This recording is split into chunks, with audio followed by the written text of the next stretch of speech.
Hi everyone, Chef Yoda the dog here, and it's time for the Monday meal. Today's Monday meal is an oven recipe of sheet pan chicken breasts.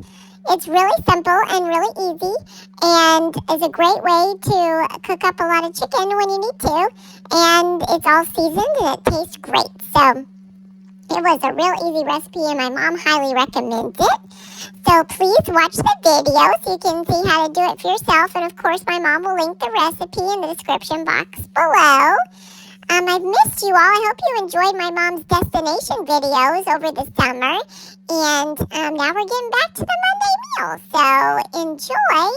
And if you like this video, please give it a thumbs up. And if you haven't done so already, please subscribe to our channel. We would really appreciate it. Chef, you're the dog. Out. All right, everybody, here is a meal for you for the Monday meal. This is cooking chicken breasts on a sheet pan.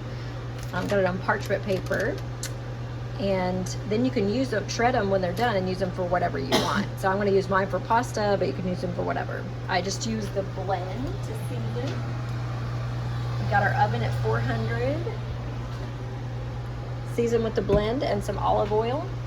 And then put it in the oven for 20 minutes. Okay, so it's done. It's been 20 minutes in the 400-degree oven, so use it however you like. Okay. Enjoy. Bye.